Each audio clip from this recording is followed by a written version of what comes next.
Good evening, EDCO PubTalk. Welcome. Thank you for joining me in the studio PubTalk. Fancy room we're in. I'm Shannon Kelly. I'm super glad to be here with you tonight. I'm hoping that those of you in the hall and on the patio will begin to make your way towards the stage. We have plenty of reserved seats here. Wonder where those people are. Hopefully not too far away. Fill your glass, make your way in, and we'll begin. So to start off, a big thank you to Worthy Brewing and Hand in Hand Productions for the multi-room setup, multi-patio setup, I should say, and also this weather. We really scored, did we not? Hello, friends. Thanks for coming. So I'm hosting PubTalk tonight thanks to our MC sponsor, OSU Cascades. OSU Cascades is welcoming a new leader to its top post. Chancellor and Dean Sherm Bloomer will continue nearly 3 decades of service at Oregon State while moving to the Bend campus. He served as Dean of OSU's College of Science for 11 years before stepping in to lead the university's Budget and Resource Planning Office in 2012. Sherm came to OSU to serve as the chair of the Department of Geosciences, and before that held faculty positions at Boston University and Duke University. Be sure to introduce yourself and welcome Sherm when you see him around town. We're gonna watch it again, Matt? Just for you. So we're able to host PubTalk tonight thanks to our generous event sponsors. I'm hoping they're in the room. I see at least one. First up, Kurt Barker. Are you nearby? From Best and Krieger, partner Kurt Barker. How you doing, Kurt? Excellent. Still in a high from Monday, right? What a great lunch. Yeah. Steve Curley caught this like in 2 seconds. We just unveiled a new logo this week. Ooh, new logo and website. Anyway, thank you, Steve. Have you noticed a pattern on my sponsor comments? I put my email up so you can win a prize. Okay? So you might get ready if you'd like a $100 gift certificate to Worthy. We wanted to make it real easy. You just have to be the person to email me, the first one to email me, the answer to this question. And tonight's question or trivia contest, a little weird. It's on horse poop. Serious. Name the nonprofit. Put it in the subject line when you email me. Name the nonprofit where you could play horse poop bingo last Saturday as part of their fundraiser. That's in a big corral where they square off parts of the corral, and the prize goes to whoever guesses where the horse is going to make a special deposit first. It's so fun, so fun. Talina and I did it. It was a fundraiser for a very important nonprofit. Think horses, think maybe equine therapy. You can do this. Somebody knows. Email me the answer, and I'll announce it at the end. I think while that correct answer is coming in, I'm supposed to say something about the firm. Still, we're here for your business. We'd love to talk to you about how we might start a relationship. You know, I solve employee problems. I advise people and keep them out of court with their employees, defend them if they get sued, but partners like John Napier help you with launch your business, help you grow your business. Aaron McDonald does your estate planning, succession planning. There's still 15 of us here right here in town, even though we're part of a multi-state army now. So I would love to give away that prize. The correct answer is not in my inbox yet. Should you say something funny before or install? Well, yeah, or do you want me to call? I can call Brad up, and then we can have you come back. Yeah, let's do it. Okay, so remember, if you know the answer, do you want to say anything else before you go? Yeah. Horses, equine therapy, diamonds and dust, big clues. Ooh, okay, you can do this. Someone out there is taking home $100. You want one more thing? Okay. Oh, David Frank. David Frank, you are the winner. You have $100 to Worthy Brewing. How fun is that? That goes a long way. All right, next up, Brad Garrigues, Chief Sales and Underwriting Officer at Providence Health Plan. Brad, get on up here. You've been ready to go all night. Okay, give it to me. You've got your whole fan club. Yeah, the fan club. Good evening, Pub Talk. It's great to be back with you. Sadly, this is my first Pub Talk of the year due to a lot of business travel. But what's exciting about that for Providence Health Plan is that we're growing. In Washington State, we just launched our self-insured programs for our larger employers. We've also expanded our footprint for our seniors and Medicare Advantage. And down in California, we've opened up our Orange County office, hired a new sales staff, and launched our Medicare Advantage products down there as well. More exciting and a lot closer to home for all of us here in Central Oregon, I'm really excited, honored, and privileged to share with you that we've also been selected as the health insurance partner for the Bend Chamber of Commerce this year. It's been a great partnership. It's allowed us to work through the chamber on so many great community projects. One is that we've built out our behavioral health network. Since the start of the year, we've added over 150 behavioral health providers here in Central Oregon to our network. We've also partnered with great foundations like the Core Community Land Trust to support affordable housing in Bend. So just a fantastic partnership, fantastic initiative there as well. So thank you all for your support. Have a great pub talk this evening. Thank you. Thanks, Brad. Y'all are so awesome. It's good to have you back. Okay, next up, Jordan Smith, President and CEO, VLOC Systems. Jordan, what is the word? Thank you. My name is Jordan Smith with VLOC Systems. We do all manner of, sorry, I don't want to crowd you. All manner of IT services for businesses small and large in Central Oregon.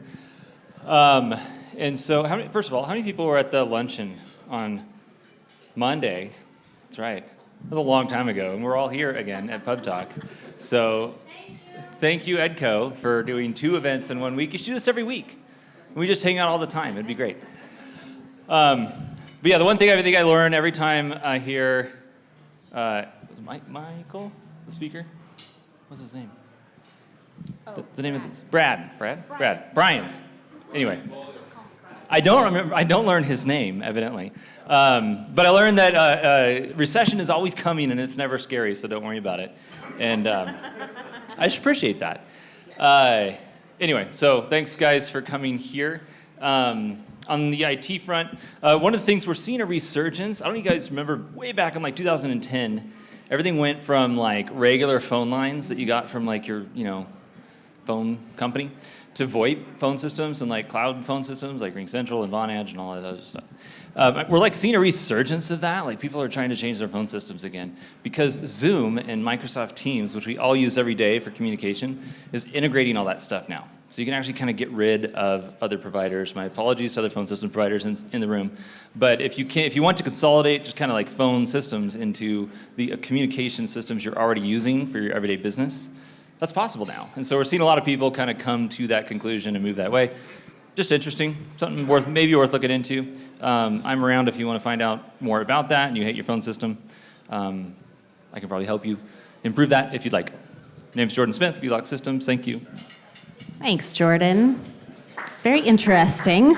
And I would also be in favor of doing this every week. I know I might not be the one to make that decision, but it would be fun. Okay, special thanks to returning sponsors, Umpqua Bank. We appreciate you all so much. You make Pub Talk a reality, and it's a pretty sweet deal, isn't it? Next up, John Stark for our Director's Minute. John Stark, where are you? I want to hear what the good word is. Long time no see, my friend. Great to share a stage again with you, Shannon. Welcome back. Thanks. Welcome back to me. I was at Pub Talk last week, and it would be remiss if I didn't start at this with Welcome, Pub Talk Nation!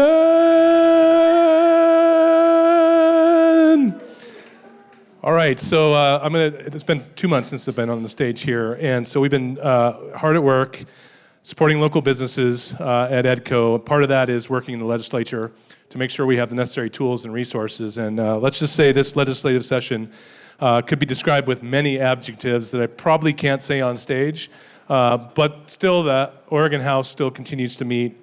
They're working on a number of bills that support economic development in this legislature, but there's been some special interest groups that have introduced some legislation to these bills, some amendments that are actually a bit troublesome. And so one of those amendments is in a House Bill 2199, and it starts to dismantle actually one of our best tax incentive programs called the Oregon Enterprise Zone program. We talk about that a lot. Property tax abatement program, we probably have 80 companies region-wide using that program. It's been one of our #1 recruitment tools. And there's been some carve-outs and some other legislation of late from these special interest groups that have been put into the bills. Well, we were able to work with our state trade association, the Oregon Economic Development Association, our hired lobbyists, and mobilize really some of our local communities. And frankly, Central Oregon really supports economic development. Our counties and our cities here on the high desert quickly mobilized. We had like half of the cities and counties opposing this legislation, these amendments, of the whole state. So there was like 19 or so cities and counties on this opposition. We had like 9 of them. So kudos to Central Oregon cities and counties. We were able to get that bill defeated. So now we're focused on Senator Keynote bill, Senate bill, 1084. And that actually renews not only R&D tax credits that are really important to companies that need to research, some industrial land, site preparedness resources, and then also renews the enterprise zone and a couple other property tax exemption programs that we have. So if you are at all connected to any of our elected officials in the state legislature, a phone call to them now to support Senate Bill 1084 would be very welcomed. It is part of the very infrastructure that these start companies that we see on stage here at PubTalk, use to help grow their business in the future once they start constructing or adding equipment to their facilities. So if you're thinking about supporting EDCO beyond your membership, call your legislator, let them know Senate Bill 1084 is important to our economic development, and we could sure use that support. So that's our update. I was a little over a minute, but just wanted to let you know we're hard at work making sure we have resources and tools to help elevate economic development and really support those move, start, grow companies here in the region. Thanks for your time, Shanna. Thanks for your time, John. I have to say, I was preparing myself for today, and I thought, if he doesn't give us a Pub Talk Nation, I'm going to be super bummed. So thank you for coming back and bringing it. All right, moving on to tonight's pitches, sponsored by COCC. Central Oregon Community College specializes in partnering with local businesses and industries to create fully customized training programs. Whether business owners are looking to certify local workers in specialized on-the-job skills, establish an apprenticeship workshop, COCC, or develop and deploy HR programs, COCC is the region's partner in workforce training and professional development. Learn more about COCC's Center for Business, Industry, and Professional Development at cocc.edu/CBIPD. And COAR, the Central Oregon Association of Realtors, is the voice of real estate industry in Crook, Deschutes, Jefferson, and Harney counties. COAR's members strive to build better communities by supporting quality growth, seeking sustainable communities, and economies and housing opportunities. So, first up, Gather Nuts CEO and founder Shanna Koenig Camuso is a certified nutrition consultant and longtime plant-based food aficionado. She started making activated nuts and seeds in her kitchen when she was still in nutrition school, and soon her friends and family were encouraging her to sell them because, quote, they are so good. She loves making and sharing her nuts and seeds because of their nutritional benefits, but it's the taste and crunch that keeps everyone wanting more. Shanna is here to provide an update on the company's progress since her last appearance at PubTalk in June of 2020. So, Shanna, I know a lot has happened since then, and I've seen you at the farmer's market. I'm seeing your product at Locavore, at Jackson's Corner. I'm just so excited to see what you have to share with us. So come on up here.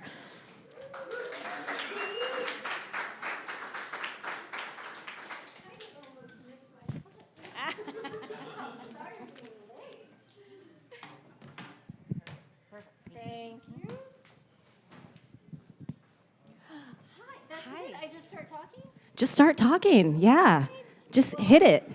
Yeah, well, I have a good one for you. I have a question for you first. Okay. Real quick. Does anyone ever call you Shanna? All the time. Shanna, Shana, okay. Shanono. Right. Not that last one, actually. All right, thanks, guys. I need the mic. How's that sound? It's very heavy mic. All right, thanks for having me here again to give you guys an update on where we're at with Gather Nuts. I'm really happy to share my passion for nuts and the power of simple foods. I don't know how this is going to go with note cards. This is not my first EDCO rodeo. Can I ask somebody a question real quick? Can you read me eyeglasses? Readers to the stage, readers to the stage. Thank you. Thank you very much to Shanna's assistant. Full-on glasses. Thank you so much. Better? Now there's like a glowing light. All right,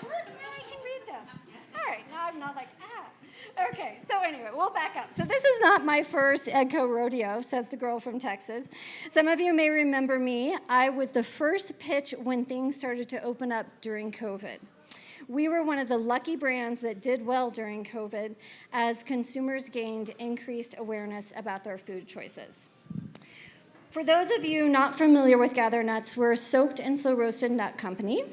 We soak our nuts overnight and then we slow roast them on a low temperature to protect their healthy fats.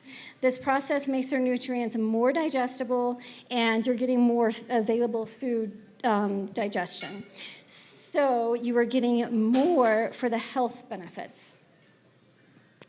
What I love about the Mighty Nut is that it does not need to be infused with extras like mushroom powders or adaptogens or pea proteins or anything like that.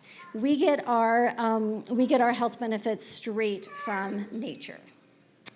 Our mission is to create a healthier, happier world by providing irresistibly delicious nut-based snacks that are good for people and the planet. So, did you get a chance to taste them out there? I did meet a lot of you guys out there. What did you guys think? Yeah, thumbs up, all right. They're pretty amazing, right? And then how about that taste and crunch?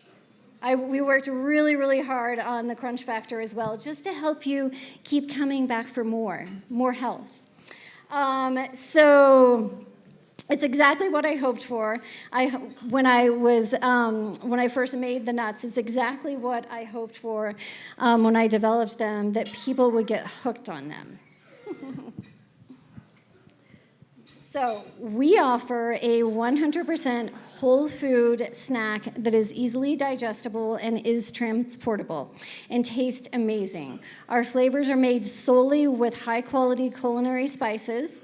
Our nuts are certified organic. 4 of our products are certified organic, and we're working on the other ones. We have a total of 10 flavors. Since our initial pitch 2 years ago, we moved into our own commercial kitchen space, following in the footsteps of some key brands like Hum Kombucha and Homemade Toffee, who used to be in the space prior to us. So I'm no longer the nut maker, I'm now the nut shaker. We hired 2 part-time employees a year and a half ago to do the heavy lifting. We are 2-time finalists of 2 Good Food Awards, 1 for our turmeric curry cashews and 1 for our Worthy Nuts. So give a shout out to Worthy Nuts, woohoo! So we partnered with them specifically because of our shared values to help protect the planet. So when we were looking for a company here in town to partner with, we chose them because of how awesome they are. So we are ready to grow. I am so ready to grow. To do so, we are focusing on both D2C and wholesale. You can find us in some of your favorite places like Market of Choice, Newport Market, Oliver Lemons, and many more. We also have a presence in the Hollywood Farmers Market in Portland, and we're in Made Here in Portland as well. Sorry, keeping that far away. So, to grow, we need to raise some outside funding.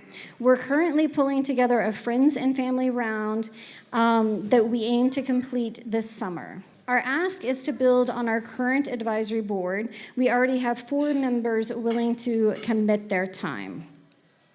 We also need help with distribution, and I think there's some other brands out there who I was talking to earlier who have the same issue. So hopefully we can gather up and get some distribution going. And then we also want to grow into some new revenue streams. So one thing I wanted to share with you guys too is there are some really amazing scientific studies out there that show that nuts have some of the lowest greenhouse gas emissions. So we have something on our website if you guys want to go and check that out, because we all know what's going on in the world, and if nuts can save the world, I mean, why not? Lastly, I want to find somebody like you.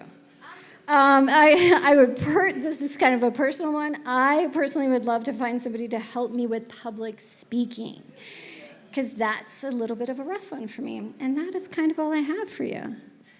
Well, it's funny that you're looking for someone like me because I'm right here, Shanna. Here, thank you. I'm gonna come even a little closer. I wanted you to be right here with me the I'm whole right here. time, Oh my gosh. Shanna. Well, first of all, I think you did Shanna. great. Well, It's a beautiful pitch. Yeah. Shanna and Shannon, it's a dream. right. It's a dream. We both like nuts. Okay, both nutty. and we're both definitely a little nutty. Yeah. Okay, so my first question is, and I think this. How's my hat come into it? Is that what you want to say? No, master nut maker. Oh, that's amazing. That was not my first question. for you. It is for me. I need one of those. I know. My first question is like, how are your nuts different than like planters or other nuts that you just get at the grocery store? So we do a soaking and slow roasting process, and it makes their nutrients more available. The soaking process does, and then we slow roast them on a low temperature, and that helps to protect their healthy fats. So a lot of commercial nut companies over roast their nuts, and it actually damages their fats, and they're no longer good for you at that point. Ew. Yeah. So what you're saying is if it's a choice of like any nuts other than gather nuts and chips, I should go with chips. Yeah. No, Yeah. well, Okay. Maybe. Yeah, okay. Maybe so. Maybe so. I made that work for me. Okay. I have another question. Yes. You mentioned some additional or some new revenue streams that you're looking for or you're interested in developing. Yeah. Can you talk about any of that? Well, we just want to get into some new revenue streams is where we're at right now. So we pretty much, I feel like we're in every store now in Bend and outside of Bend and Oliver Lemons and Tera and all of those places. And so we're just ready to expand outside of here. Yeah, and get that some- makes sense. Yes, and Yeah. get some revenue streams. That makes sense. Outside of here. Outside of here. Yeah, so we're going to take over Oregon. I mean, not that we don't love Bend. No, but you've done what you need to do. So now, Yes, yeah, right, the next yes. thing. Okay, do I have any other questions from Shanna, from the audience? Anybody have questions from Shanna? Okay, yes. What's the top flavor? Our turmeric curry cashews. They're so good. Turmeric curry cashews. You know what I'd love to, they're like really good in cooking. So like Yeah, as a garnish yeah, for yeah. curry or, noodle dishes. Okay, I had another question. Yes. Do you have any super secret recipes you're experimenting with? Do you have, yes. do you have any super secret recipes you're experimenting with and then something else was coming quickly? Do you need a taster? So I want to make a jalapeno nut. Ooh. So if anybody knows of a company that deals with jalapenos, because we do the soaking and slow roasting process with our nuts, I want to do a similar thing with a jalapeno nut. But I want it to be soaked in some sort of super spicy. Okay, I have an idea for you. And I don't think it's jalapenos, but it would be a good place to start. Sakari Farms, they grow special kind of peppers. Okay. That might be a person we're talking to, Spring, Alaska. Okay. At Sakari Farms. Okay. That might be a really great I might match. have to write that down. Ideas, I'm full of them. Any Yeah. other questions from the audience? Yes. When are you going to perfect the okay. chocolate coffee cashew? Great All right. question from Let's talk some random guy in the back. Her husband, maybe? So we made chocolate coffee cashews from the very beginning. And they're amazing. They're so Amazing. So they're soaked as well, and so we make coffee cashews first, and so that's just the whole. So we do cold brew. So we soak the nuts in a cold brew overnight, and then we slow roast them, and that makes our coffee cashew. And then we drizzle chocolate on top of that for a chocolate coffee cashew. And so they're a little bit on hold right now. They're very difficult, like temperature-wise. It's a larger project when you start working with chocolate. And so even like in our kitchen might get too warm, and so then the chocolate doesn't set up correctly, and yada, yada, yada. But it is something in the fall that we are targeting to start making and get perfected. And maybe in the meantime, you can make a small stash for your husband. Apparently, yeah. And if he has extras, I would take some. What the hell? He says, Did what the he hell? just cuss? He did. And then I repeated it. So Wow. now I'm in trouble. I don't know what's Wow. happening. Yes, another question here. How do you turn somebody into a cashew lover that doesn't normally like That's a really interesting question. How do you turn? my How do you? nuts. T- Taste how do my you? nuts. You how taste do you? Hold on. How do you turn someone into a cashew lover if they don't like cashews? Did you try the worthy nut? Did you? Okay. Yeah.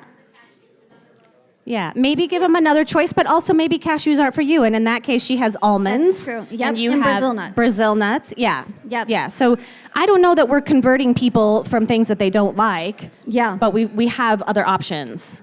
Would you ever do like a nut butter, like a sprouted nut butter?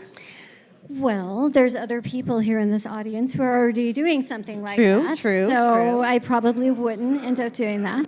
Yeah. Yeah. Well, I think your products are amazing. Thank you. I've always loved them. They're so, so great. And I love watching you guys grow and develop the new packaging. I know it's not that Yep. new, but it looks fantastic. Thank you. And I really am seeing them all over town, which makes me very happy. Yeah. Yeah. We're Yeah, definitely you getting a almost broader need reach for like sure. an agent. Yeah. We both need. You need a nut agent A that nut can agent. hawk your wares. Can I and- ask for that right now? Because I can ask for something. Yes, right? make A your nut, ask. Nut agent. I need a nut agent. Do we have any nut agents in the crowd? Nut here. There's a nut agent right here. What are you offering investors? Oh, what am I offering investors? A secret stash of the coffee cashew chocolate. Yeah, exactly. Dreamsicle. Yes, that's what it is for sure. That's a good question, and maybe I'm not completely prepared as far as like what we're offering investors. I think we're just kind of in the beginning stage of I haven't done, this will be my first time to do any type of investment funding.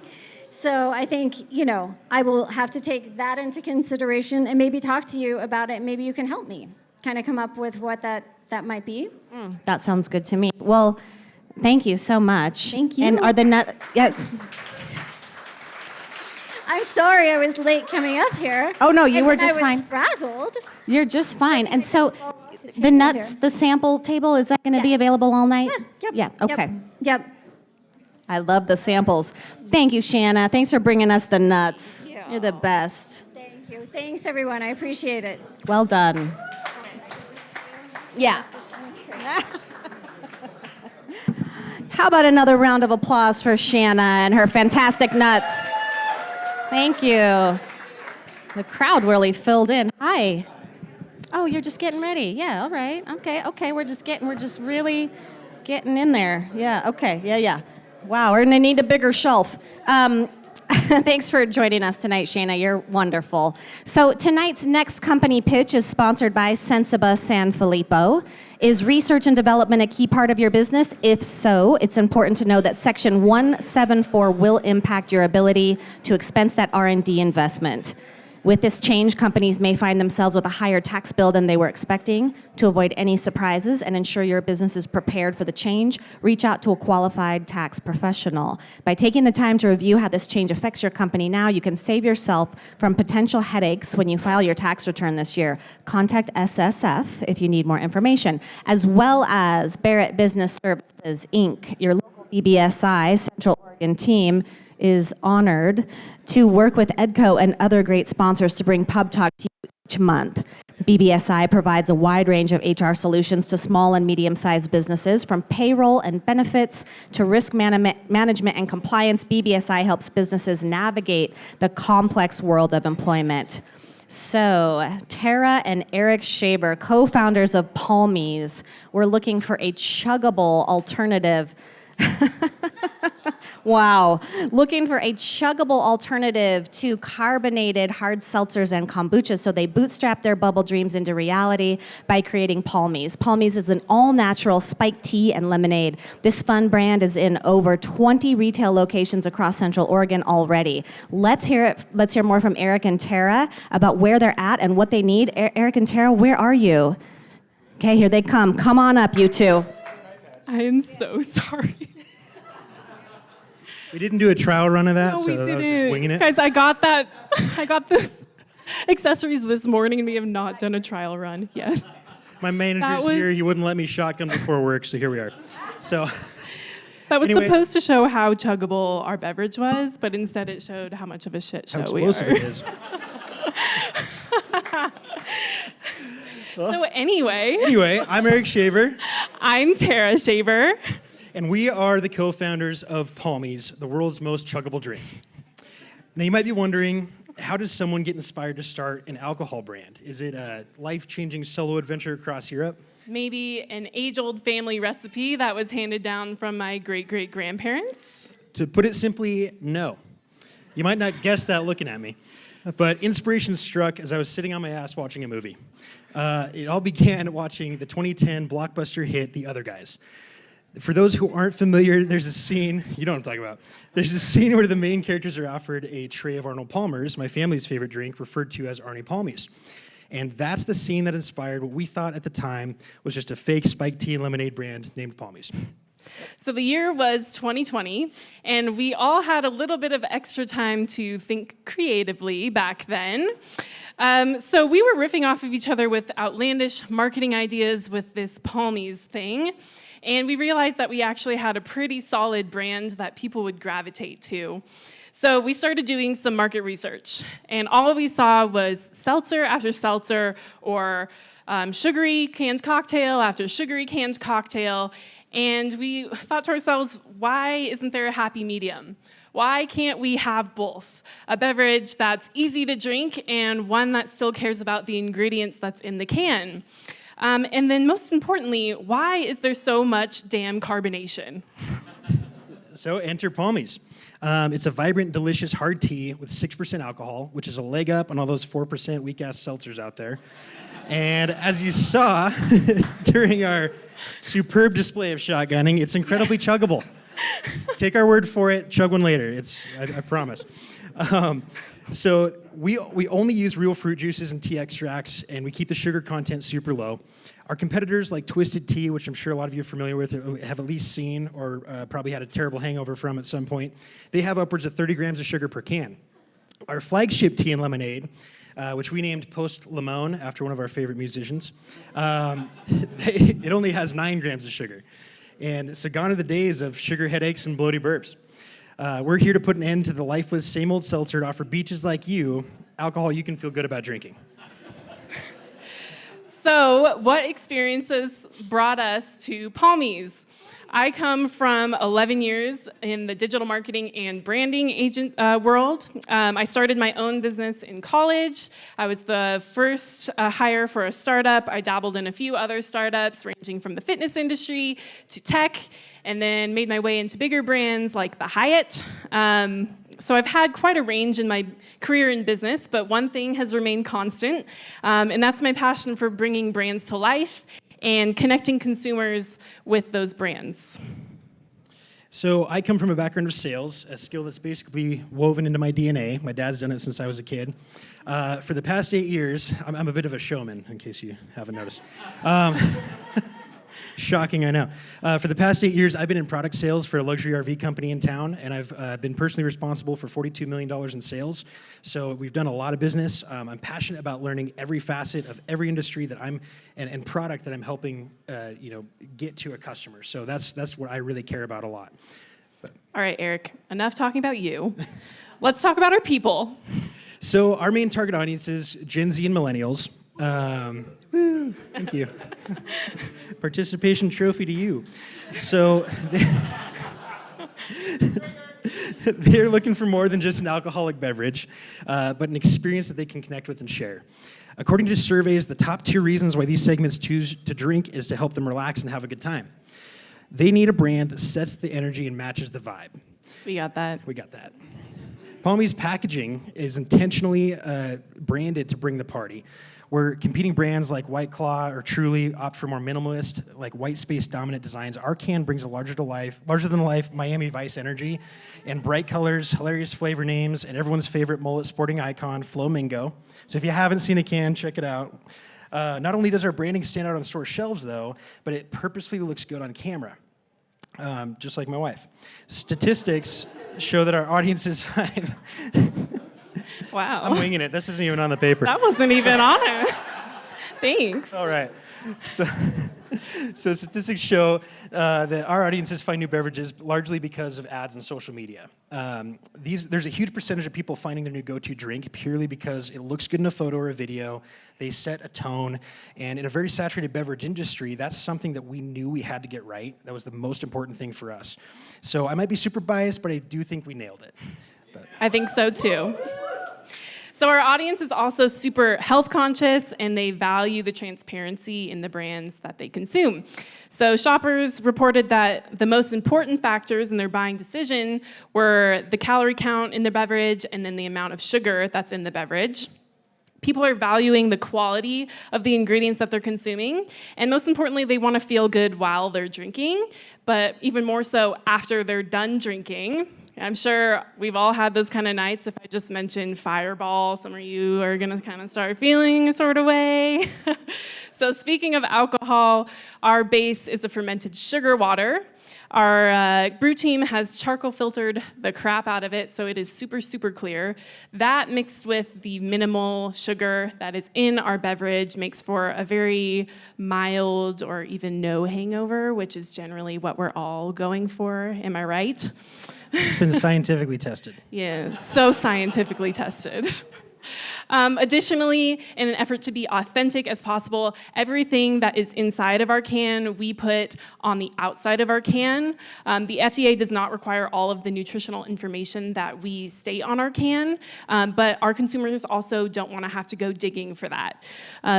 Being open and honesty is what builds the trust between our brand and our consumers, and that trust and honesty is something that we really, really value as a company. So Tera and I have bootstrapped this business from the very beginning. We've put our entire net worth plus more into it. So we've done everything we possibly can. When we started, we knew that it was extremely important to watch every single dollar. That was going to be huge for us as a small business owners, and it's been very important to track everything and be very, very tight with everything we do. Because of this, buying a warehouse equipment, learning how to brew, that was not really on the table. So we had to get creative, and Tera contacted nearly every brewery in town, which there's about 4 billion. There's a lot. And we ended up finally partnering with Silver Moon, and they're just incredible. They saw our vision, and they had the space and means to work with us, and they answered all of our dumb questions, like how much is in a barrel, and like how many cans are in a case, which we had no idea at the very beginning. So we've learned a lot, and they've taught us almost all of it. And as our valuable co-packing partner, we enlisted their talented brew team to custom brew our base for us, and they've just been incredible to manufacture the recipes, warehouse our product in cold storage, and do everything. They've been amazing. So with all of that, you're probably wondering, how well has the Flamingo flown? Let me answer that question, Eric. In the first 11 months of our business, we're not even around for a whole year yet, we've grown from 0 to nearly 30 accounts now. And this is across Central Oregon, and I've even created some accounts over the other side of the mountains in Portland, Salem, and Eugene as well.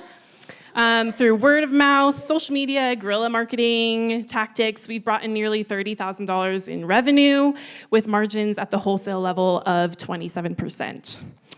We've produced 90 barrels, that's almost 30,000 cans of Post Limon, and we've done nearly 50 sampling events, and inevitably, the stock is just gonna go flying off the shelves every time I do one of those events.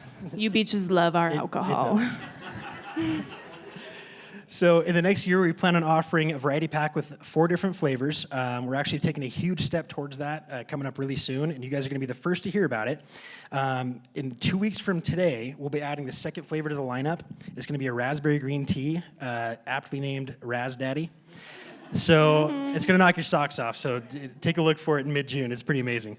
And so with additional flavors in the mix, we are actually projecting to sell 200 barrels of product in the next 12 to 15 months, which will double our revenue.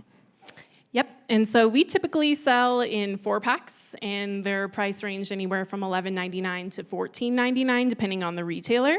And this tends to sit right below or right at the price point for similar small alternative alcohol brands like Kyla Hard Kombucha or Two Town Cider. And in order to save on our bottom line, we've chosen to self-distribute instead of go through a third party. So that means that I've hand-grown each and every single one of these accounts. I've hand-delivered every can to every single store to drive those sales. And I've hand-tested all of them. Yes. They're great. They are fantastic. And we plan to double our in-state accounts to 60 retail partners in the next year with the goal of getting into some bigger shelf space with some bigger name brand chains. And additionally, by the end of 2024, we're aiming to begin selling out of state in Southern California and Arizona as well, both warm weather markets that will support a beverage like Palmys. So the ready-to-drink market, which is what we're in, is projected to hit roughly $141 billion by 2029.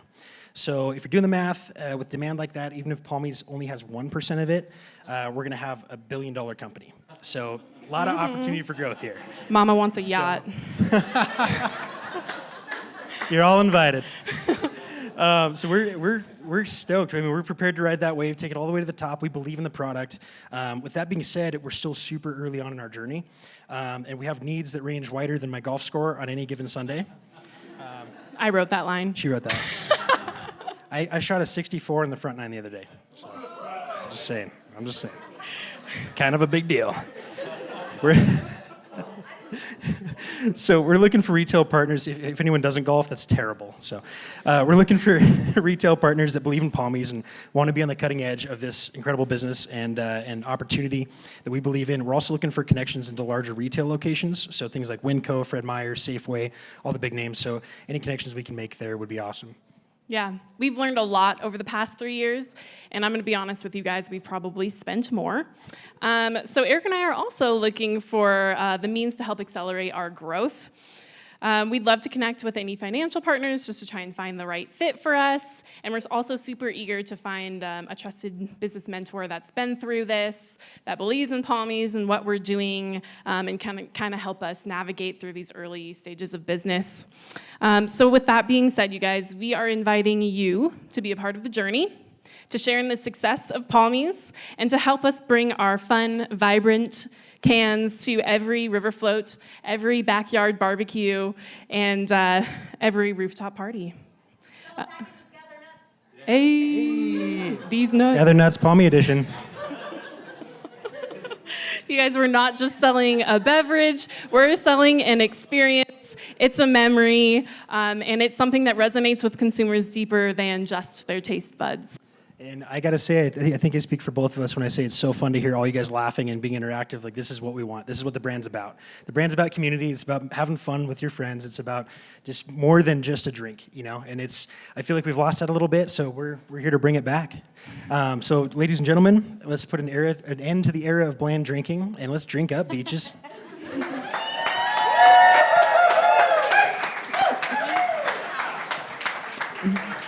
Anybody have a towel? Did anybody bring a beach towel?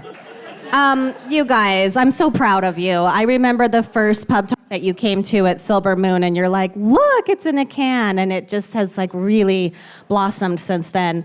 Where did you get these outfits? I'm gonna shout out to Shanna if you wanna represent us. Shanna.com. Shanna.com. I mean, they're really impressive. I don't ever want to see you without these outfits, really. I'll sleep in them. Fantastic. I could use an undershirt. I'm not going to lie. Yeah, I mean, I think you've got many different looks nice. with this that available to you. Okay, we're going there. Okay, she cut it down. Wow, this is a good time. Okay, so what has been the biggest surprise throughout this journey? Because I know this is the first endeavor like this that you have undertaken. So what was the thing that you could not have been prepared for? Man, that's a tough one because there's so many new things that we learned. I think the biggest one is the red tape, like the legality of producing and distributing. I mean, there's so many fine-tuned little details that you have to have just right. So that was a really big learning process, and it took longer to learn that than it did to produce the product. So. And have you been able to connect with Cultivate Bend? Oh, yes, we are members. Okay, very good. We Just needed to make sure. Okay, questions from the crowd? Yes. Where can she get it? Yes. Okay, so we're in most of the liquor stores in town. You can also find us at Food for Less, Newport Market, 3rd Street Beverage. Excellent, excellent. Are you at the Bendite Market? Not yet. Do you mean Central Oregon Locavore, or what are you talking about? What's the Bendite Market? Oh, little market in the Hickson. Right? I was just there yesterday. Okay, Thank you. Hot tip from row 2. Okay. Anybody else? Yes, in the back.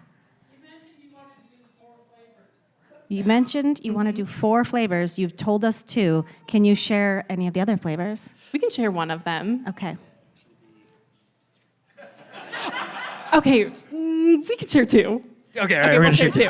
Okay. You share that one, I'll share mine. Okay. Okay, Yeah. Okay. So one of the next ones is going to be a strawberry coconut, also probably with a green tea base. It's going to be named Stroconut. Yeah. And then the second flavor that we're really, really close to having done is a blueberry mojito with a green tea base, and we're calling that one Big Bloobs. You heard I like here it. first. Yeah. Yes. Okay.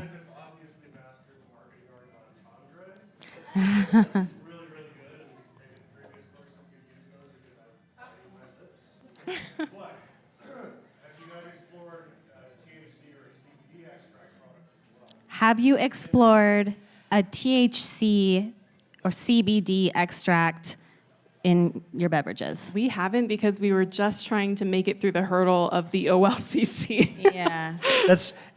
Bend is probably the perfect place to do that, Yeah. but that's a whole nother legal battle in itself. But who knows? I mean, with 141 billion, If you guys Yeah. keep we can buying capture a our little bit more of that beverage, market. You know what I mean? Maybe someday. Yeah, that's fun. Okay, any other questions? I think we can take one more question. Yes. Oh boy. How much are you asking can't for say. in your fundraise? We can't say, can we? So you can. legally, we're not say. allowed to talk about Okay. that, But we can talk to you after. but we're definitely interested in any help. So it's like more than $100. I'll take $100. $100 sounds great right now. I'll tell you. She would also take $100, hungry. which I can pay off this appreciate. jacket. Yeah, okay. Well, you guys, this is so awesome, and you obviously have a captive audience and a great product, so we're totally rooting for you, and I can't wait till you come back and you give us an update and you're like throwing real bills. That's Spilling You're less just like Palmys. making it rain. We're gonna get the shotgun thing. Yeah, down practice the for- shotgunning. Practice Yeah, the it'll be way shotgunning better, if I you promise. could. Yeah. And bring beach towels. Yeah. I'm so You sorry. guys, thanks so much. It's awesome. You're so fun. Thank you. Thank you. Just worry about it after. Yeah, keep it going for Eric and Tara. Here comes the cleanup crew. You guys, put it together again for the creator of Palmys. I mean, there's a lot of liquid in those cans. Yeah, they're full. These cans are full. Yeah. Almost, okay, I'll just move right over here. Full, sir. I've never had you have to mop up the stage for me, Matt. I really appreciate this. Is a service I didn't know you provided. Thanks so much, you guys. That is, I can confirm, the first time we've ever had someone shotgun or attempt to shotgun on the PubTalk stage. So strong choice. I love strong choices myself. Okay, now he's making a peace offering. Thank you. Thank you. And thank you for not opening it up in front of me, like all over me. Yeah, I really appreciate that. Okay, how do you recover from that? Matt, do you want to come up with like a tiny hand fan and just, okay. All right, it's time to give a big shout out to our new EDCO members. Welcome members Earth's Art, COPA, and WAFED. As you can see, EDCO is doing amazing things for the Central Oregon business community, like hosting monthly pub talks and providing stages for incredible creators such as yourselves and Shanna with Gather Nuts. There are QR codes on all of the tables throughout Worthy, and you can sign up easily to become an EDCO member that way, or you can reach out to Team EDCO to learn more, and we hope that you will. Now, on to the keynote presentation, sponsored by TDS, who is a proud supporter of EDCO and PubTalk events and values being a part of the Central Oregon business community. TDS offers high-speed internet, phone, and TV, integrating all your favorite streaming video services for both home and business. Our fiber optic network continues to expand through new business construction projects to keep up with our rapidly growing community and its technology demands. Please go to hellotds.com for further details. Now on to our keynote speaker, Matthew Bowler, a man with many hats. He is a partner in both Mandala Agency and Stafford's Reserve Bourbon. Tonight, he will share stories of companies and founders that he has worked with to illustrate the steps necessary to build a world-class dominant brand. This is information we can all use. Matthew, welcome to the PubTalk stage.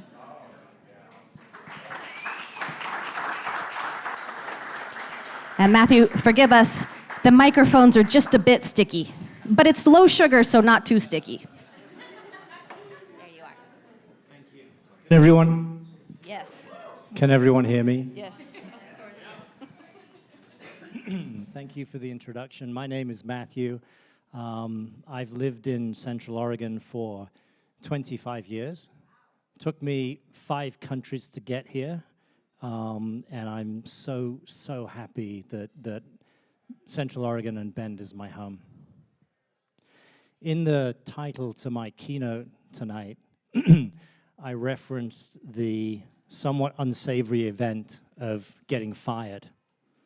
And if I can see from a raise of hands, how many people in the room have had the experience of being fired at some point in their career? And keep your hand raised if getting fired was a good thing. I've been fired, I don't even know how many times. It's a lot. The first time I was fired, I was 12 years old. I was picking strawberries with 2 of my friends, and the farmer must have driven by the field and seen us eating and throwing the strawberries rather than picking and collecting them. So at the end of our shift, he came over, he said, "Don't come back." The beautiful thing about getting fired is it changes the framework of opportunity. Everyone who holds a W-2 position, everyone who's not a founder, everyone who isn't running their own company is in a situation where there's a very real opportunity cost to entrepreneurialism. When you get fired, that core basis is gone, and you can approach that as an opportunity, or you can approach that as a situation where you're fear-based. And I think as you spend time around entrepreneurs, you'll see this deep embrace of opportunity. And that's part of what I want to talk about tonight. As Shannon indicated, I own a marketing agency. That's my primary business. I've owned a number of other companies along that journey, one of which is Stafford's Reserve Bourbon, and I'm going to talk about Stafford's Reserve today. And I'm going to use the company and its brand as an illustration of the power of marketing and some of the steps that you can take. One of the things that's important is this idea of framing. So I'm going to give you a little bit of context about what I do so that you can understand the place from which I come. Mandala is 43 years old, founded in Bend, one of the first, if not the first, agencies in town. We have 6 full-time employees in Bend today. We are a dispersed enterprise. We've got another 25 full-time equivalent employees throughout the United States and Asia. And then in our sister company on the event business side, we have another 10 part-time employees. So within the universe of folks that I work with, we're somewhere in the region of 40 to 50 people. And the dispersed business environment brings you tremendous opportunity to do things that you couldn't do when I first came to town. So the position from which I talk today is one in which my advertising agency is working with some pretty decent-sized companies, both locally and around the country. Going back to getting fired, there's a couple of gentlemen in the room who fired me. Mike Wallenfels.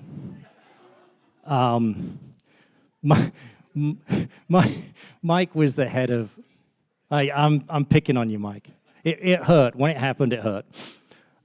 So Mike was in charge of sales and marketing for Mountain Hardware, and we had about a 12-year run with Mountain Hardware until they were acquired by Columbia.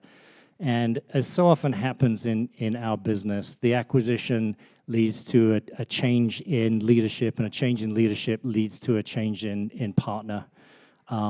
So one of the things that you should think about in business is architecting relationships with a willful end. The reason that we were let go by Mount Hardware is because they'd exited to Columbia. And our job, in partnership with Mike and his team, and you guys were fantastic, built a fabulous company, our job was to help you be as successful as possible, as fast as we could, within the parameters of the business they were building. So at the end of the day, that's really what I do for a living. So I get fired a lot.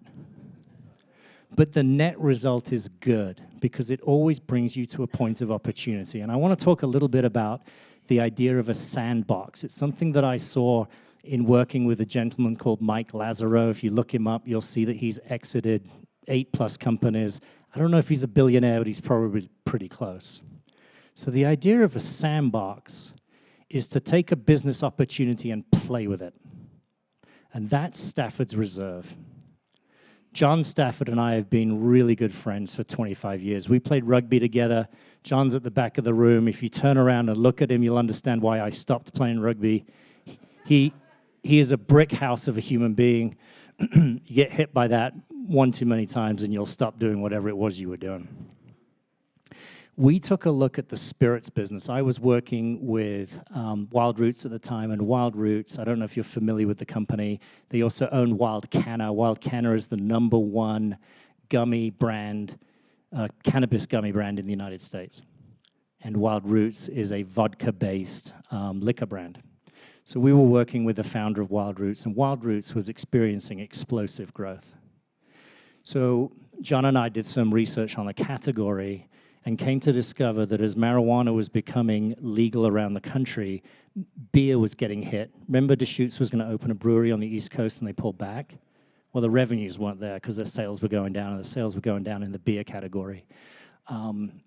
Spirits was growing. But the segment that was growing the fastest was craft spirits. Small batch, local distribution, great story. Craft spirits was where the growth opportunity was, and still is.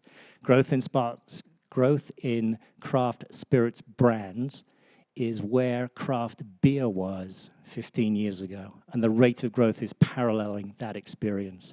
You go back into the bar tonight, you'll see a mix of Diageo-style brands, right? Jim Beams, so on and so forth, Grey Goose, and then you'll start to see the craft brands appearing. That's what's happening in the market. That segment is growing really, really fast. So we decided that we wanted to open a distillery, but we knew nothing about distilling alcohol. So instead of doing that, we decided to start a distribution company. And we wanted to do it inside this sandbox of opportunity. We could see a market growth potential. We didn't know enough about the business, so we decided to start a company to learn about the business. So we started a distribution company. We put $1,000 in each, and we started to attract distillery partners to us. We netted out at 30. Each distillery was paying us about $1,000 a month. And what did we do for them? We went out and we built a national distribution network. And in the process of building the national distribution network, we self-educated on how we could be most successful in the spirits business. We knew the segment was growing, but we didn't know the formula for success. What product should we bring to market? What price point? Where should we source it? Is distillation ourselves the best route? Should we go down a wholesale route? How does one structure this company? So we used the distribution company to conduct our market research to understand the opportunity. And as I said, in the process, we built a national distribution network. And then when we were ready, we made the step of introducing our own product. We shut down the distribution partnerships for a number of cost of ownership reasons. The brands we were working with were relatively small. And there was a lot of time and effort necessary in order to nurture those relationships. And the profit was good, but we weren't really offsetting the investment from the brand. So the fundamentals of the business weren't great. And we saw an opportunity, as I say, to move forward with the Stafford's Reserve brand. Now, another marketing fundamental is positioning. We have definitively positioned the Stafford's Reserve brand in line with other whiskey brands that have exited in the $100 million range. Specifically, High West is an example out of Utah. And then you guys are probably familiar with Pendleton, which is actually a whiskey you should never drink. You should only drink Stafford's Reserve, because Pendleton's Canadian, come on. But they followed a similar business model to ours. They source their whiskey out of Canada, they sell it at an affordable price, they built their market, and then they sold that company to Constellation for $100 million. In the Stafford's Reserve equation, what we've done is we've architected a brand, and there's a bottle here, that's intended to play in the same arena.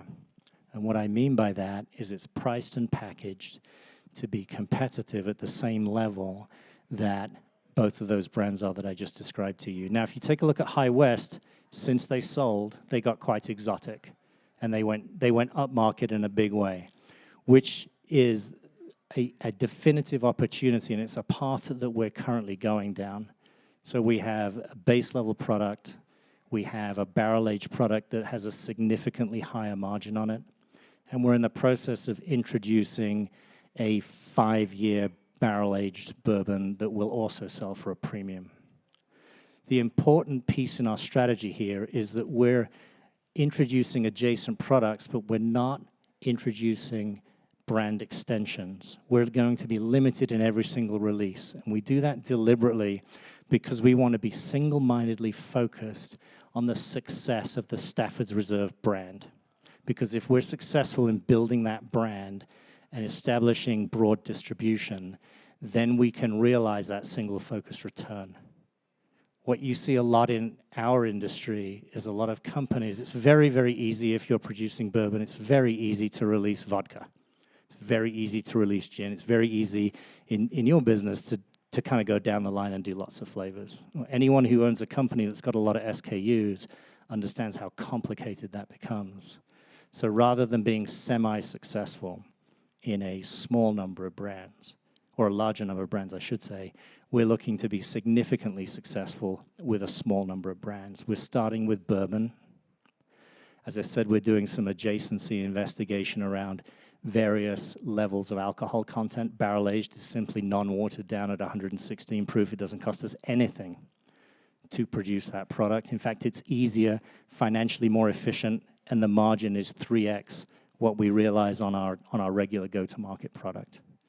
The aged bourbon is a strategy that we're starting to deploy where we're going to do limited release, and we're doing it in partnership initially with corporations. So folks that John and I know in business who have an interest in investing with us in a private label bourbon product. Through that mechanism, we're able to offset the raw good cost of the bourbon that we're going to deploy inside our brand through the profit in the partnerships that we make with each company that we bring in. They get a private label whiskey. We hand carry them to the point of sale all the way through the TTB process. We carry enough profit to offset our investment in the aged product that we bring out at a premium price and with a lower volume of availability.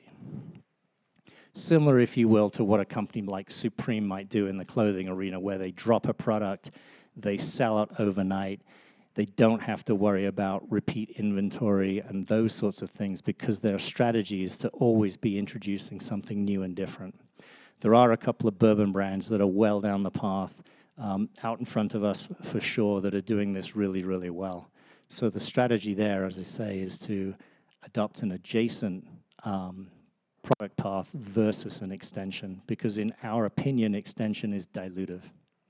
And our ultimate objective is to build the stature of the Stafford's Reserve brand so that it becomes that powerful agent in the market. We are also contemplating, we're in the research phases and going down the path of introducing a tequila. And we are going to be a house of brands and not a branded house. Branded house would be Virgin. Everything that Virgin does is Virgin. Virgin Galactic, Virgin Money, Virgin Airlines, so on and so forth. So the entire house is unified by the same brand.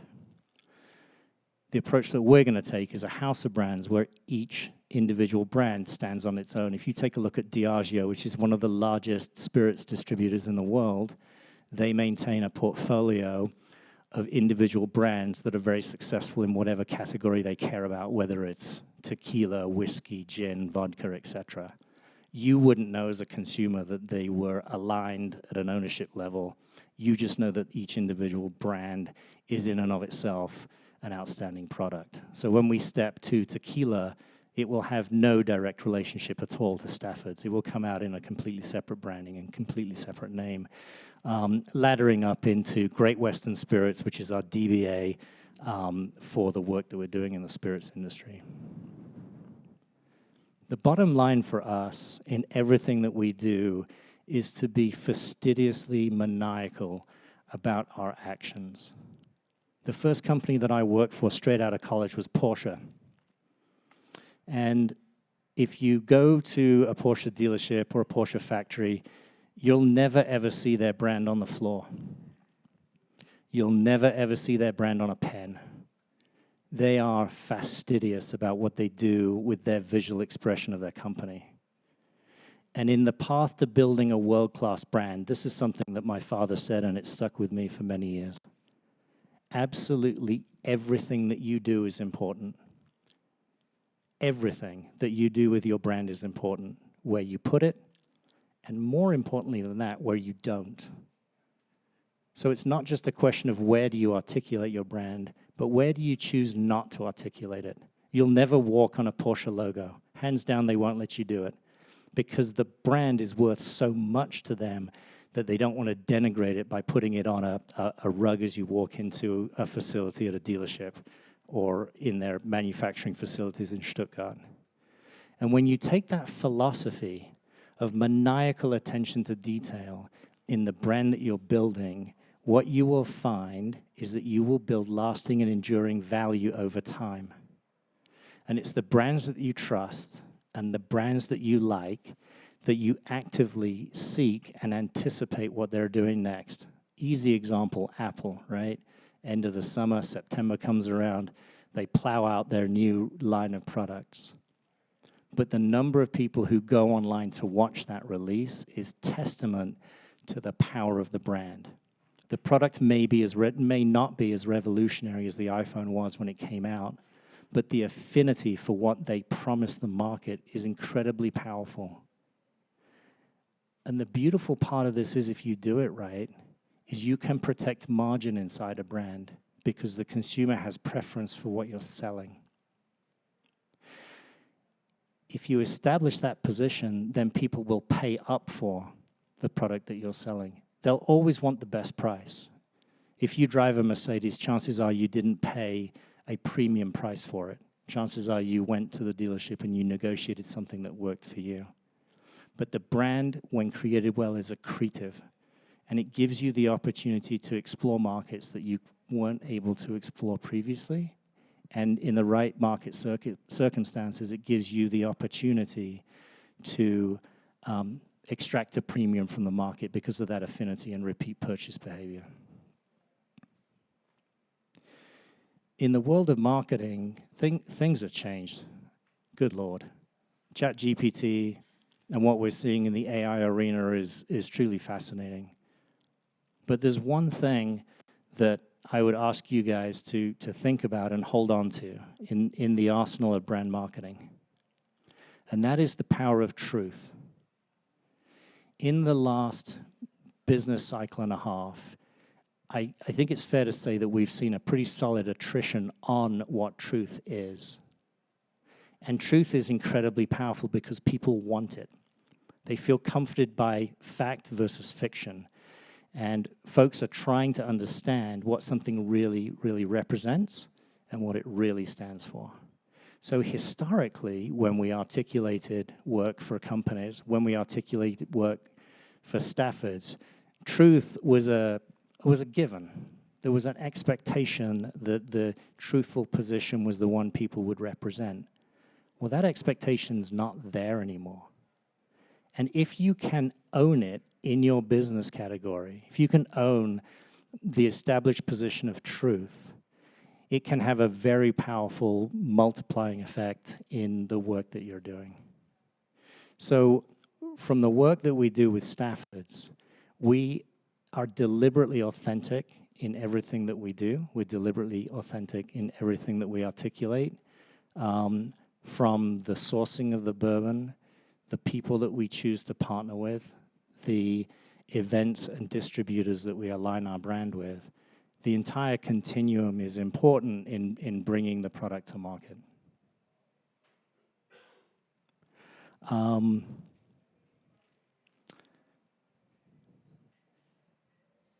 When we consider the future of our company, we're in a slightly different place, I think, to many of the folks that come up and talk. We're not raising any money. Raising money is actually, I don't think, very difficult. I think the opportunity to raise money is there all the time. The question isn't so much how much money can you raise, the question is what do you want to do with it? And from our perspective, and you've heard me talk about $100 million exits, and that'd be nice. But from my perspective, and from John's perspective, we're interested in building generational wealth for our families. So we're interested in growing a company that stands for something. We're interested in growing a company that means something.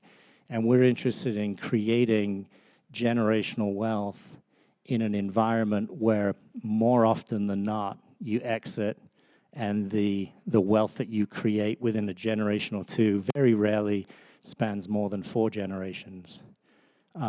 It's gone. It's easy to spend and hard to make, right? So our business philosophy, our business objective is to build a company and hold it. I think that's true of basically all the companies that I've been involved in. I'm happy to open the floor to any questions. We have samples available in the hallway outside if you didn't get one on your way in. Yeah, thank you. Thank you.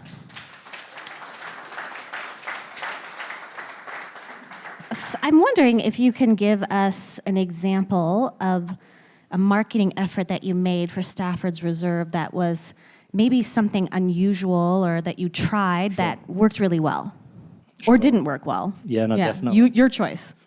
So when we first came to market, we felt that there was a disconnect between the traditional way in which spirits are presented. Oftentimes they're presented at room temperature, and oftentimes they're presented in the absence of any sort of mix and in the absence of food. So when we present Staffords, we always present in a cocktail as an option. So tonight we're serving straight over ice, a Manhattan or an old fashioned. And normally we align our brand experience with a catered event.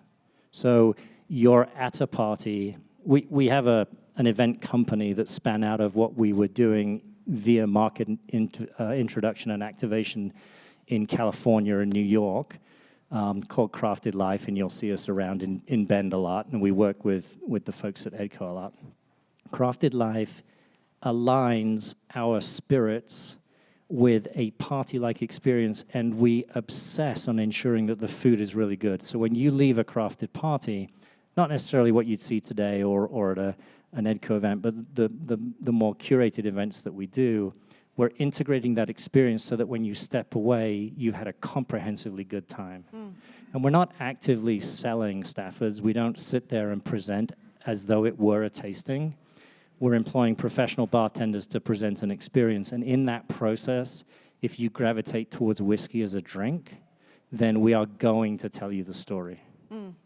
And the strategy started, first we did it at Pronghorn. We partnered with the bar team. So John and I started out as bartenders in this enterprise. We competed against the bar team at Pronghorn. We provided spirits to Kevin, the executive chef. He did a spirit-infused dinner. We hosted a cocktail party for free, and then folks went into the restaurant for dinner. We took that model to San Francisco. We connected with a company called the Supper Club out of Los Angeles, and we're now actively involved in partnering on events. The Supper Club's a private dining club in Los Angeles, San Francisco, Austin, New York, Dallas, And we partner with them in their activation events. And the nice thing is that they're trying to attract fine diners who want to have a good party. So they're bringing the influencers to the event. They're bringing restaurants and bar owners because that's part of their go-to-market strategy. So we're aligned in that manner from within this initial sandbox of how do we introduce people to the spirits that we represent. So we ideated around a more inclusive experience, and then we created it, and then we scaled it. So beautiful. Okay, I have another question for you because you've obviously been in marketing for such a long time, and I have a feeling I'm not the only person with this question. But the rise of influencer culture, what has that been like for you? So any brand is looking for scale and efficiency to deliver its message to its market. And the influencer channel it's a good one because there's not a lot of friction if you choose the right influencers. The challenge, however, is to deliver scale. So personally, I think that public relations is a much more powerful channel than influencer marketing because most influencers don't really have the scale. If you look at the data around engagement, most often they're not actually connecting with a large enough audience. Sure, you get David Beckham to open up a Hague whiskey bar in Miami all day long, but most people are not David Beckham. Right, and there's some questions, I think, around how people get their followers and if it's legitimate engagement, and yeah, I can understand that for sure. Yeah. Mm-hmm. Yeah, very interesting. Okay, any other questions from the crowd tonight? Yes. Hi, Roger.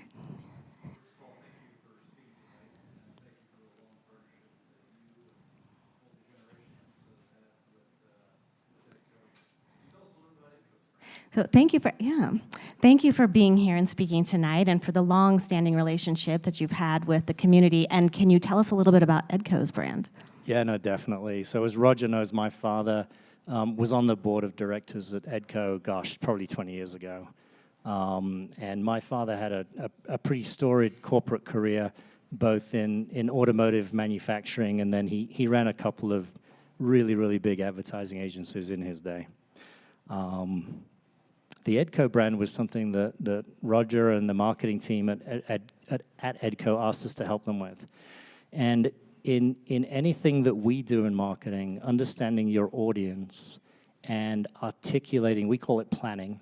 And planning is essentially when you articulate the way you want your market to feel and the way you want your market to act when they experience whatever that communication is. So in the case of the EDCO brand, we were looking to articulate a position where the entity was naturally accretive to people of business influence. So if I am in a leadership position in business in Central Oregon, the way the EDCO brand was created in its art direction and its style was intended to make it feel like it was something that you should have as a part of your life. This is an entity that I want to be a part of. So the challenge there is that you need to create that natural magnetism, the gravity, if you will, that pulls people to it without really knowing why. And if you're successful in doing that, then it becomes a must partner with entity for business leaders. Now, I don't know, Roger, did we do a good job? I'll say we did in more ways than one. Oh, I love that story. Any other questions? Yes. A couple of things that you mentioned that are very intriguing. You mentioned the hunger for truth-based marketing, and I would be curious as to examples of that you've seen, and I'm also curious as to what you're identifying as your target market. For Stafford's Reserve? Yeah, okay, great question. He's looking for some examples of the truth-based marketing and then also for Stafford Reserve. Yeah, no, definitely. It's a great question because it's very, very difficult. You get the truth bit wrong and you're in real trouble really, really fast. Yeah, forever. Because, yeah, I mean, there's a lot of sentiment and mistrust. So a year ago, we started working with Tera Ski Valley. Tera Ski Valley is the first ski resort in the country to earn a B Corp certification, which is DEI, a commitment to the planet, a reinvestment in community, so on and so forth. And we went through the typical remote discovery process, had a chat with the marketing director on the phone, and I said, listen, I've got to come meet you, because it's not that I don't believe you, but I don't believe you, right?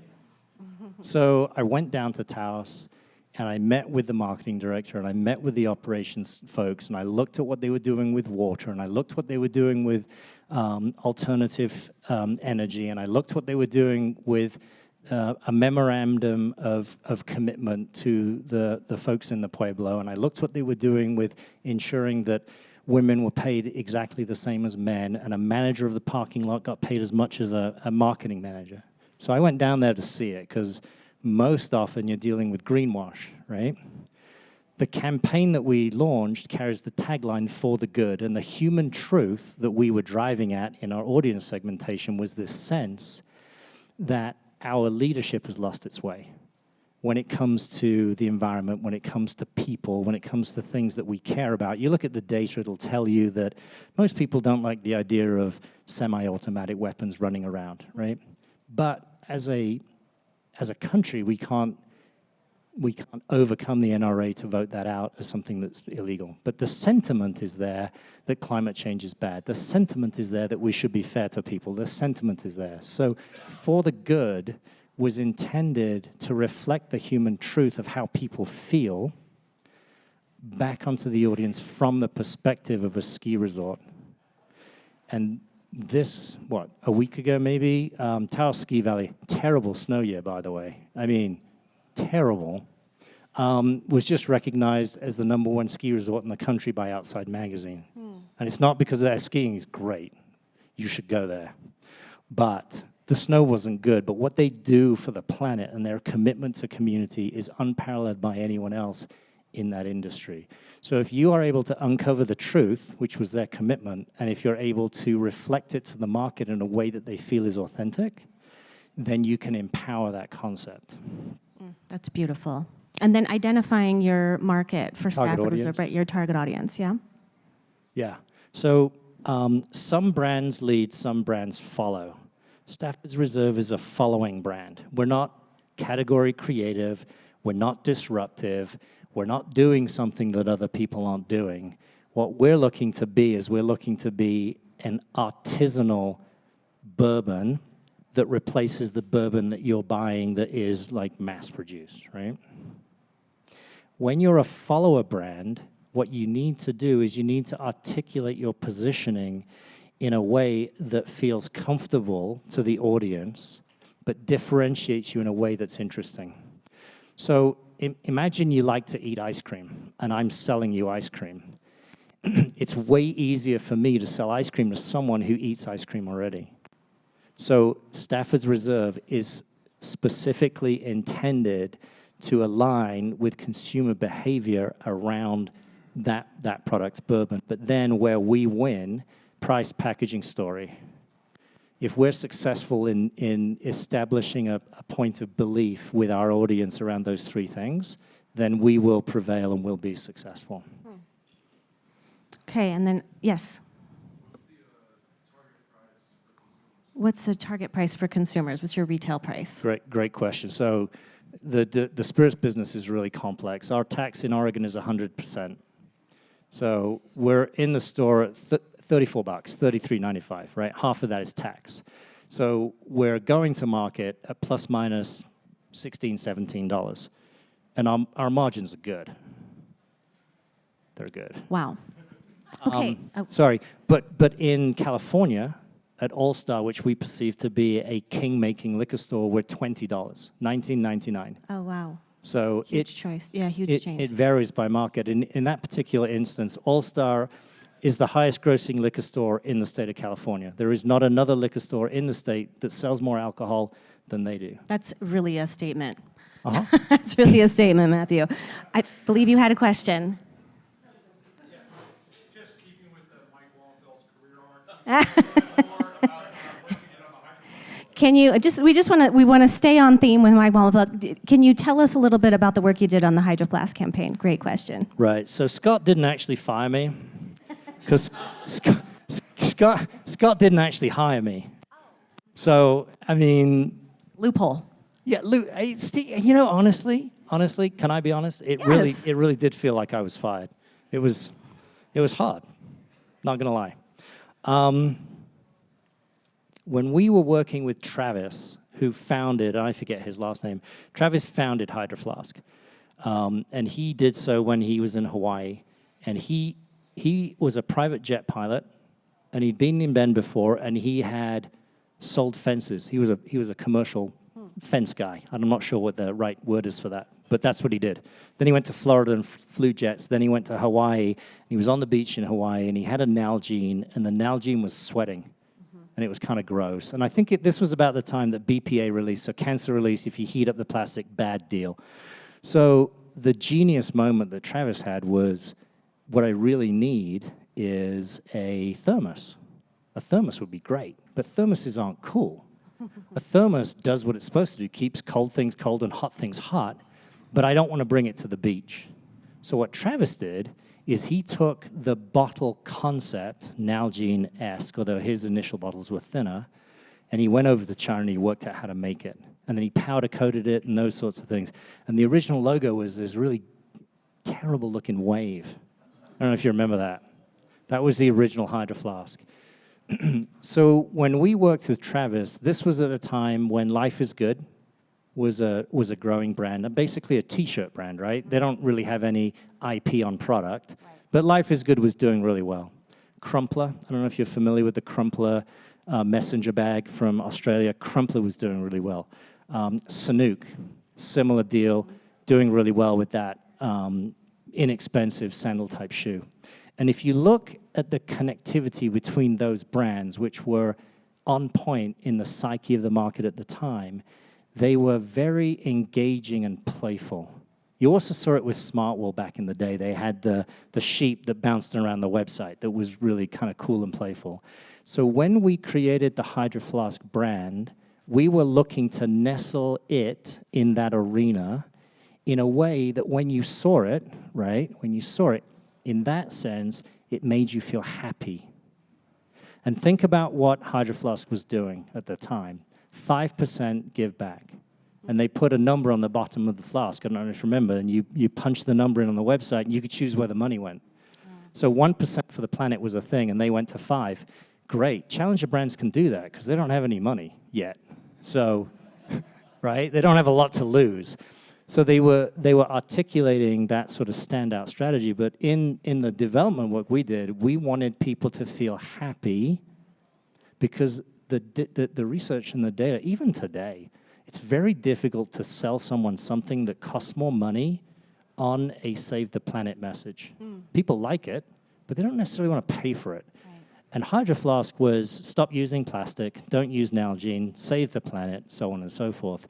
And what we chose to do was articulate the brand in a way that made it feel accretive in a happy, feel-good sense. I think Patagonia does the same thing. I think people wear the Patagonia brand because it reflects back to other people their viewpoint on the planet. And there's scores and scores of brands that do that.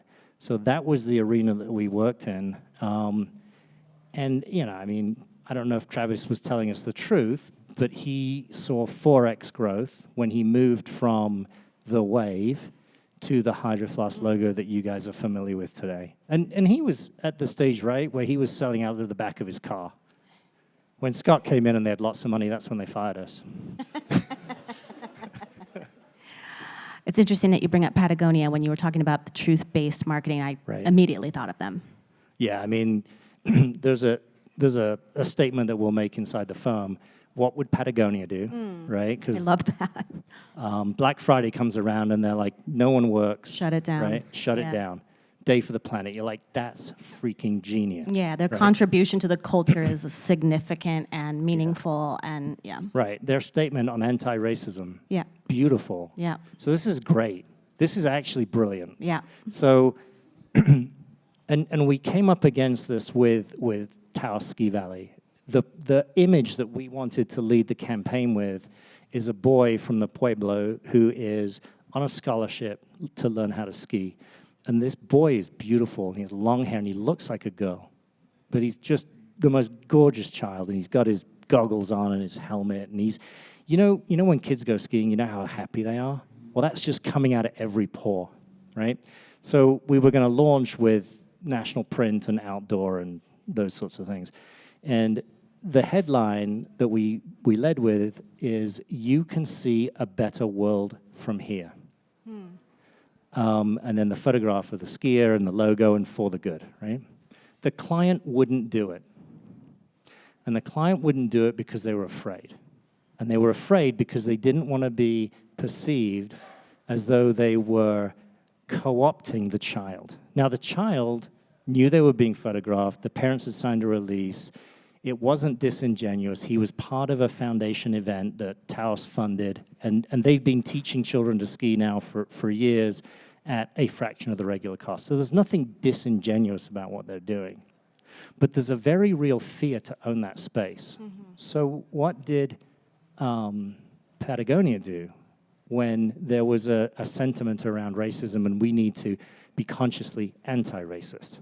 Well, I'm sitting here thinking, I don't think I'm a racist person, right? And I don't know what anti-racism is.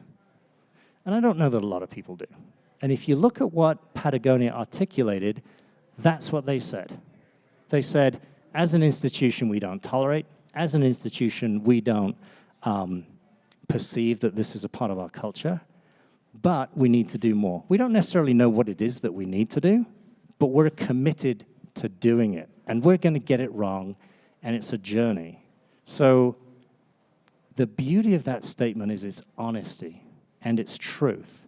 So depending upon what motivates your market, those opportunities exist. You have to embrace the risk. And I kind of go back to, who's been fired? No one likes to be fired. But once you've been fired, it's incredibly freeing because everything in front of you is opportunity. And when I talk about a sandbox, when John and I started, we didn't know what we were going to do. But we weren't childish about it. We built a successful distribution company. We made a bunch of money. We just knew that wasn't the business we wanted to be in. And we discovered our path with a private label bourbon, which we think we can be very successful with, right? So you have to put yourself in that arena where opportunity can give you an outcome that is significantly larger than you might expect. Well, I really appreciate it because you're also showing others how to do the same, and that's what we're doing right now. So I really appreciate that. Okay, I think we can do one more question. I could talk about this all night, but I'd rather listen to Matthew talk about it. Do I have any other questions? Okay, maybe we... I think they Oh, yeah, we do have one more. Okay. The most fun I ever had doing EDCO events was with his dad doing joint presentations at the EDCO. He says the most fun he ever had doing EDCO events. I'm not going to take this personally, but he said the most fun he had doing EDCO events was when he was working with your dad. Have you done a lot of events with Wes? With Wes? No. Oh, well, then don't feel bad. Okay. Thank you. Thank you. Yeah, you're wonderful. Thank you, Matthew. Okay, Matthew, before you go, I do have something for you, and I think you're going to be really thrilled because it's our tradition to give away the Stein. And look, yours has a bonus. It has a shotgunned Palmys, which feels appropriate. So we'll rinse it out for you, and you bring it back, and we'll fill it up with whatever you want. Thank you so much, Matthew. Maximum product placement for you, too. You're welcome. How about another round of applause for Matthew Bullard? That was beautiful. Really beautiful. So I have a big announcement for you all. I'm doing a show. I'm doing the Nightlight Show on June 2nd at Open Space Events. Tickets are on sale now. This is my community-based variety show, comedy, art, community interviews. It's a real blast, and I hope you'll join us. And you can head to the Open Space website to get tickets, and you can also go to Ben Ticket. It's June 2nd on Friday. Super fun. You've been asking. I'm delivering. It's going to be 10 years old in November, so it's a big one. Also, we have an EDCO election happening as we speak for the 10 board of directors elected positions. So reach out to Emily at EDCO to get involved. And the 10th annual Made in Redmond tour is Friday, June 9th. Of this year. Visit readyinfo.com to learn more. PubTalk will be back here in a month, and if you'd like to plan ahead in 2 months, we're taking this show on the road and we're going to Sisters July 27th. And that's a really good time. We haven't done it for several years, but it's really fun. So I hope you'll join us. Thank you for coming and supporting all of our speakers. This was a really good time. Y'all were very, very fun. All the speakers tonight. I really appreciate it. I'm Shannon Kelly. I'll see you next time. Good night.